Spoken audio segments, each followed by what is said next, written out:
Coffee has been grown in Jamaica since the early 18th century.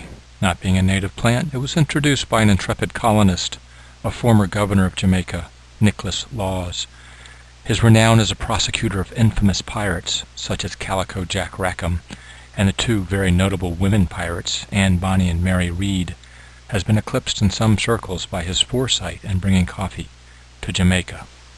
The plants he obtained came to the island by a fairly circuitous route, and the plant he ultimately brought to Jamaica was a progeny of a single tree in Paris, the predecessor of almost all the coffee in the Americas. Our story begins in Ethiopia, where legend has it that some dancing goats attracted the attention of Kaldi, a shepherd. These frenetic goats were eating the berries of a particular tree. Coffee was discovered. While coffee was most likely discovered in Ethiopia, it was first cultivated in Yemen, just across the Bab el-Mandeb Strait.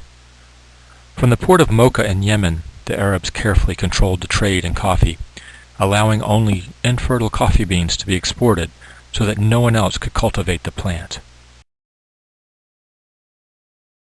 Around 1670, a revered Indian Sufi, Baba Budan, making the Hajj to Mecca, managed to smuggle out of Mocha 7 beans, taped to his belly. He returned to the mountains above the Malabar coast in southwest India and planted the seeds, growing the first coffee outside Arabia. Near the close of the 17th century, the Dutch governor of Malabar sent coffee seedlings to the Dutch governor in Batavia, now Jakarta in Indonesia. While the initial seedlings failed, future plants took hold on the island of Java, which began exports to Europe in 1711. As interest in coffee grew in Europe, Louis XIV of France sought out a plant and was given one by the burghers of Amsterdam. Around 1714 he brought the plant to the Jardin des Plantes in Paris, where cuttings were cultivated. Sometime prior to 1720, a French army captain stationed in Martinique in the French West Indies had to return home on family business, but he had another idea as well, to return to the Caribbean colony with coffee. The idea was more easily conceived than carried out. The only coffee trees in France were in the Jardin des Plantes, controlled by the king's physician, Monsieur Chirac. Coffee trees were not freely handed out, so our French army captain Gabriel Mathieu de Clieu enlisted the aid of a woman of quality to persuade Monsieur Chirac to part with some coffee plants. The plan was successful, and our French captain obtained 3 coveted seedlings.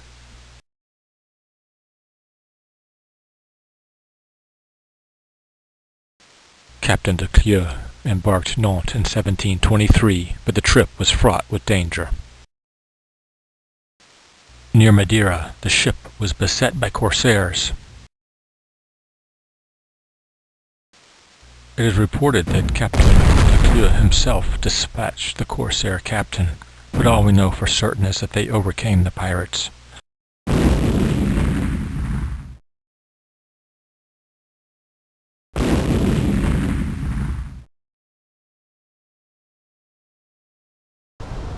But this was not the only mishap. A fierce storm came up and forced the ship on a reef.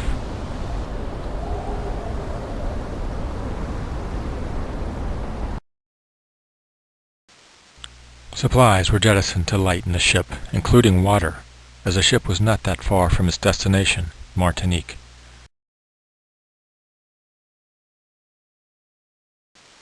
Successfully off the reef, they sailed on, but then the wind died. They drifted for days in the heat of the tropical sun, and water had to be rationed.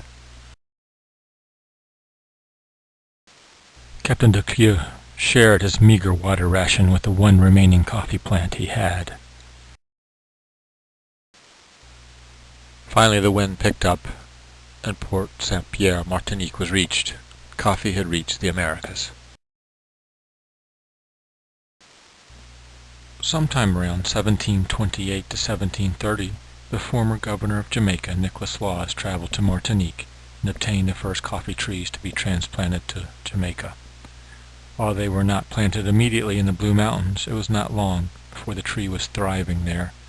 The terroir where the bean could express itself in one of the most sought after and expensive coffees in the world, Jamaica Blue Mountain Coffee.